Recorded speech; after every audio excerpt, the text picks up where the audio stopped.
بسم اللہ الرحمن الرحیم۔ دیکھتی آنکھوں سنتے کانوں کو میرا سلام۔ امید ہے آپ سب خیریت سے ہوں گے اور اپنی اپنی زندگیوں میں خوش ہوں گے۔ میری دعا ہے کہ آپ سب ایسے ہی ہمیشہ خوش رہیں اور مجھے بھی اپنی دعاؤں میں یاد رکھا کریں۔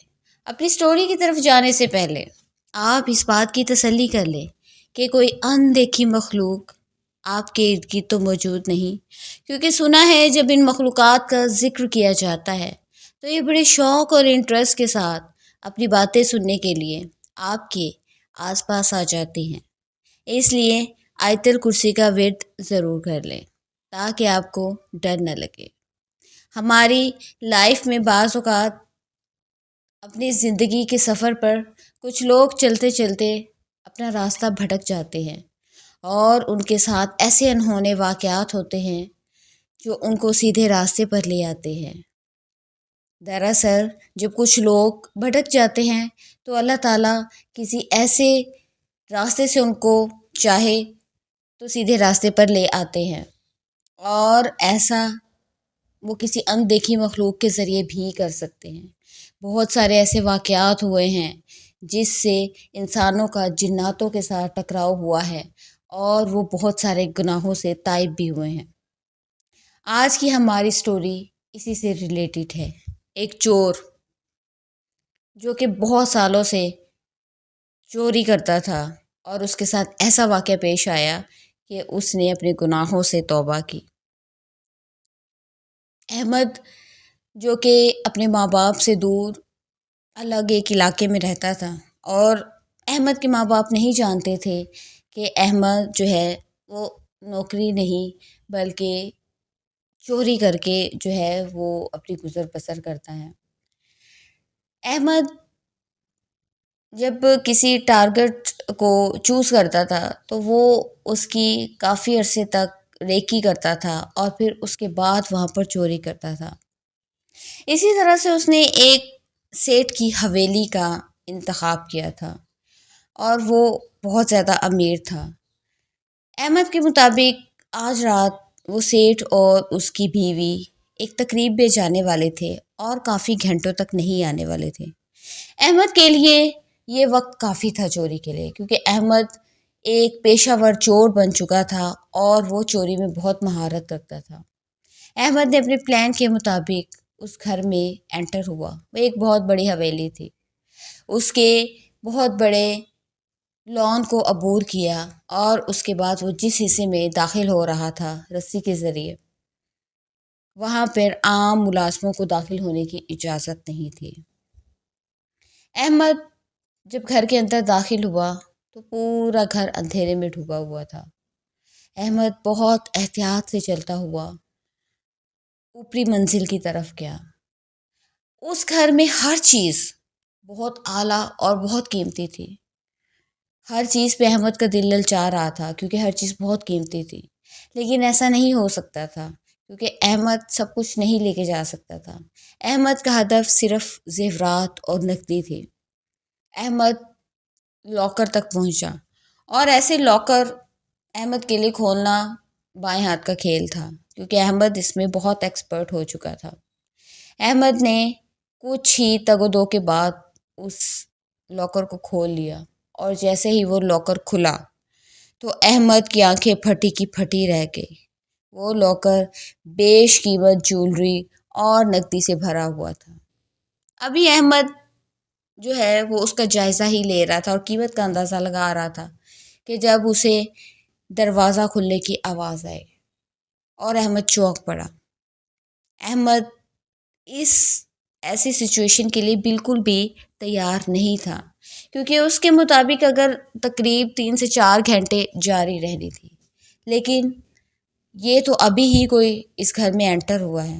احمد نے ایک ایسی جگہ کا انتخاب کیا جہاں سے نیچے کا سارا منظر نظر آ رہا تھا۔ سیٹھ اور اس کی بیوی انٹر ہو چکے تھے، اور سیٹھ کی بیوی کا موڈ بہت زیادہ خراب تھا۔ وہ زور زور سے بول رہی تھی اور سیٹھ بالکل خاموش تھا۔ سیٹھ نے اس سے کہا، اپنی بیوی کو مخاطب کر کے کہا کہ کیا تم نے دروازہ بند کیا تھا؟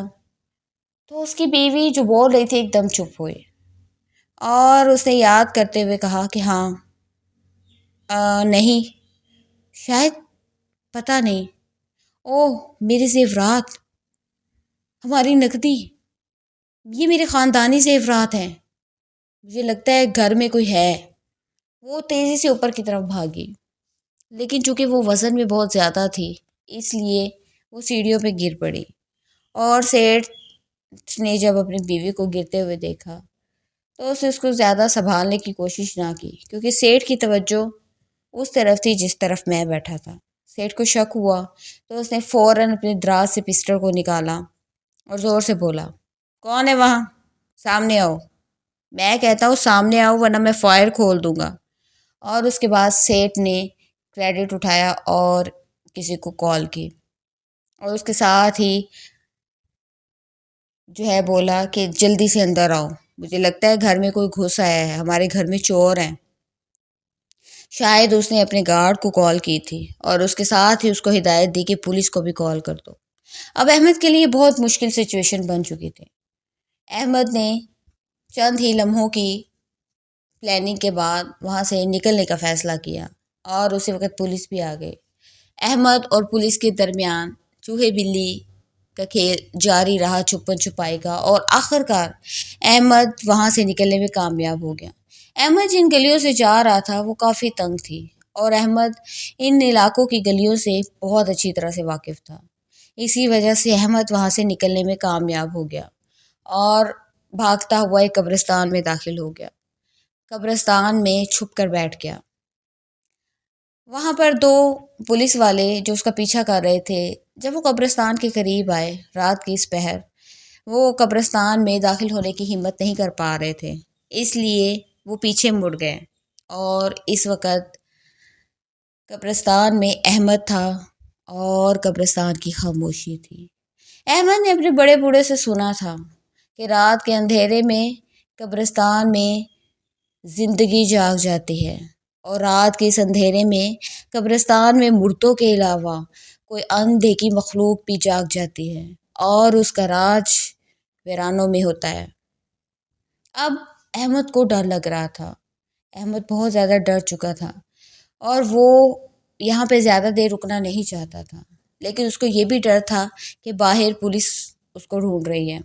اس لیے احمد بڑی احتیاط سے چھپتا چھپاتا وہاں سے قبرستان سے نکلا، تو اسے ذرا دور ایک بستی نظر آئی، روشنیاں نظر آئی۔ تو احمد نے فیصلہ کیا کہ کیوں نہ رات اس بستی میں گزاری جائے۔ احمد چھپتا چھپاتا جب اس بستی پہ کے اندر داخل ہوا، تو پہلے وہ جس جگہ پہ داخل ہوا وہ ایک مسجد تھی، اور احمد کی خوشی کا ٹھکانہ نہیں تھا، کیونکہ یہ اس کے لیے ایک محفوظ جگہ تھی۔ کافی دیر تک احمد مسجد کے کمرے میں دیوار کے ساتھ ٹیک لگا کر بیٹھا رہا۔ وہ الرٹ رہا تاکہ کوئی اگر اس کو خطرہ ہو تو وہ فوراً یہاں سے بھاگے۔ یہ رات کے کوئی 2:30 کا ٹائم تھا، اور احمد کے آرام کرنے کے لیے کافی ٹائم تھا۔ احمد نے تھکن سے آنکھوں کو بند کیا، اور احمد نے جیسے ہی آنکھیں بند کی کچھ دیر کے بعد اس کو احساس ہوا کہ بہت زیادہ روشنی ہوئی ہے، بہت زیادہ دودھیا روشنی۔ جب احمد نے آنکھیں کھولی تو کچھ نہیں تھا۔ احمد حیران، کیونکہ جب یہ انسان کی سکس سینس ہوتی ہے کہ جب آپ آنکھیں بند کرتے ہیں اور کوئی ایسی چیز، روشنی کچھ بھی ہو، کمرے میں اندھیرا ہو اور اگر کوئی لائٹ جلائے تو آپ کو فوراً پتہ چلتا ہے۔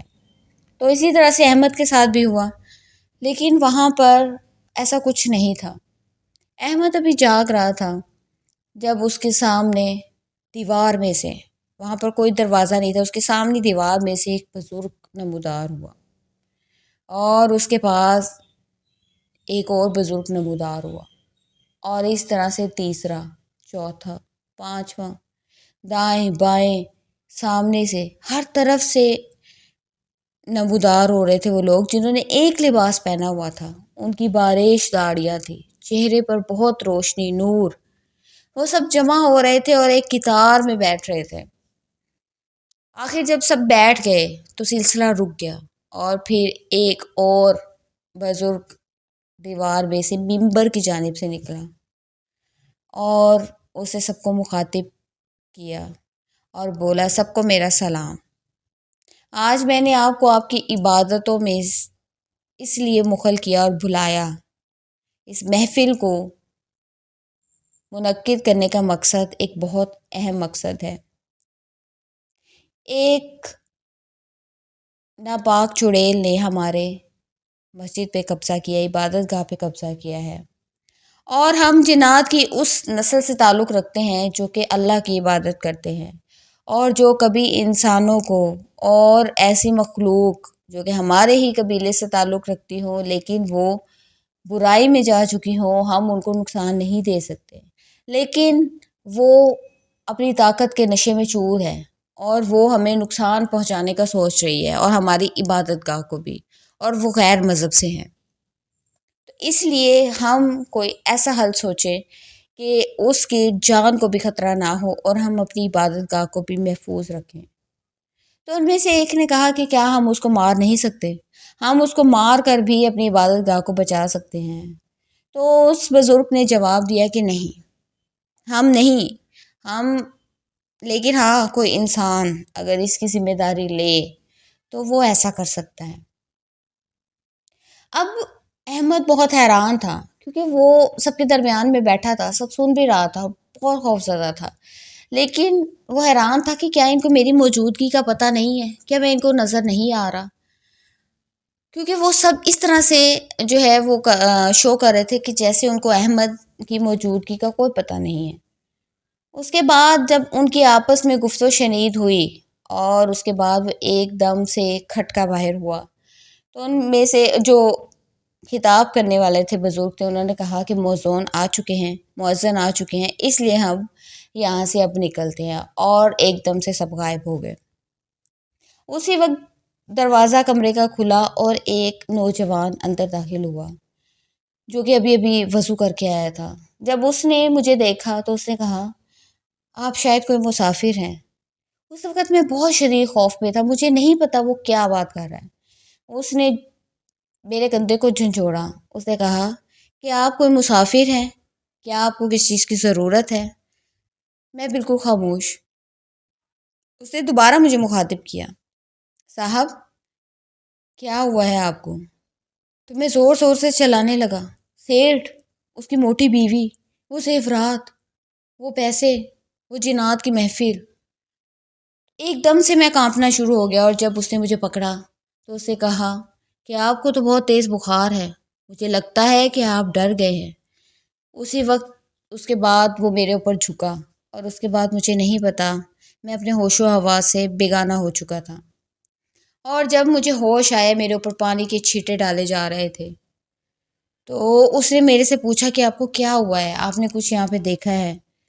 تو میں نے اپنے اوپر قابو پایا اور میں نے اس سے کہا کہ نہیں، ایسا کچھ نہیں ہے، شاید میں ڈر گیا تھا، اور قبرستان سے میں سیدھا یہاں پر آیا ہوں، میں راستہ بھٹک چکا تھا۔ اس کے بعد میں نے ان سے مصافحہ کیا اور میں اپنے گھر آ گیا۔ میرا یہ جو پلان تھا ناکام ہو چکا تھا۔ ایک گھر میں چوری کرنے کے لیے ہمیں کافی دن ریکی کرنا پڑتی ہے، لیکن میں نے جو محنت کی تھی وہ میری خراب ہو چکی تھی۔ اس کے بعد میں اپنے گھر پر لیٹا تھا کہ جب میرے گھر میں دستک ہوئی رات کے پہر، اور جب میں نے دروازہ کھولا تو ایک عورت نقاب میں تھی اور اسے اپنے چہرے کو مکمل ڈھانپا ہوا تھا۔ وہ مجھے دھکا دے کر اندر آئی، اور آتے ہی اس نے مجھے کہا کہ تم نے جو محفل دیکھی تھی اس میں میرے بارے میں کیا فیصلہ ہوا تھا؟ تو میں یہ سمجھ چکا یہ وہی ہے جس کے بارے میں وہ جنات باتیں کر رہے تھے۔ تو میں نے کہا کہ اچھا، تو تم وہی ہو جو کہ نیک جنات کو تنگ کرتی ہو اور ان کی عبادت گاہ پہ قبضہ کیا ہے۔ کہتی میں تمہاری فضول کی باتیں نہیں سننے آئی، مجھے بتاؤ کہ اس رات محفل میں کیا ہوا تھا۔ تو میں نے کہا کہ میں بالکل نہیں بتاؤں گا۔ تو اس نے ایک زوردار مکہ میرے منہ پر جڑا، جس سے میری ناک میں سے خون بہنا شروع ہو گیا، لیکن میں ان چیزوں کا عادی تھا، میں بہت دفعہ یہ مارے کھا چکا تھا۔ وہ اس وقت انسانی روپ میں تھی، لیکن اس کی شکل ابھی بھی بہت بھیانک تھی، اور میں نے اپنے بزرگوں سے سنا تھا کہ جب جنات انسانی روپ میں آتے ہیں یا جانوروں کے روپ میں آتے ہیں تو ان پر وہی اصول لاگو ہوتے ہیں جو انسانوں پر یا جانوروں پر۔ اس وقت مجھے بہت اچھا موقع ملا، میں ان کی مدد کرنا چاہتا تھا کیونکہ وہ نیک جنات تھے۔ میرے پاس ہی ایک لوہے کی راڈ پڑی تھی، میں نے اچانک وہ اٹھائی اور اس کے سر پر وار کرنا شروع کر دیا۔ وہ اس چیز کے لیے تیار نہیں تھی، اس نے بھی جوابی وار کیے، لیکن میں نے وار کرنا نہیں چھوڑے، کیونکہ اگر میں چھوڑ دیتا تو اس کے بعد میں اس کے ہاتھوں ہلاک ہو جاتا اور میں اپنے مقصد میں کامیاب نہیں ہو سکتا تھا۔ میں نے جتنے اس پر ضربے لگائی، اس سے اس کی کچھ ضربوں کے بعد موت واقع ہو گئی اور میرے سامنے اس کی لاش پڑی تھی۔ اسی وقت ویسے ہی دودھیا روشنی چھائی اور وہی سب جو اس دن اس محفل میں تھے میرے سامنے موجود تھے۔ ان میں سے ان کا جو ان سے خطاب کر رہا تھا، ان کا بڑا، وہ میرے سے مخاطب ہوا، آدم زاد، تم نے ہماری بہت بڑی مشکل کو حل کیا ہے، تمہاری وجہ سے ہماری عبادت گاہ خراب ہونے سے محفوظ ہو گئی ہے، تمہارا ہم پر احسان ہے، ہم اللہ کی نیک مخلوقات میں سے ہیں، ہم نیک جنات ہیں، اس لیے ہم جانتے ہیں اس دن تم ہماری محفل میں تھے، اور ہم یہ بھی جانتے ہیں کہ تم غلط راستے پر ہو، اس لیے ہم تمہیں یہی نصیحت کریں گے کہ تم اللہ سے توبہ کرو اور صحیح راستے کی طرف آؤ، اور جو تم نے ہمارے اوپر احسان کیا ہے ہم اس کا بدلہ تمہیں ضرور دیں گے۔ اس کے بعد وہ غائب ہو گئے اور ساتھ ہی وہ لاش بھی غائب ہو گئی، اور وہاں پر ایک پوٹلی پائی گئی جس میں جب میں نے اس کو کھولا تو اس میں بہت زیادہ پیسے تھے۔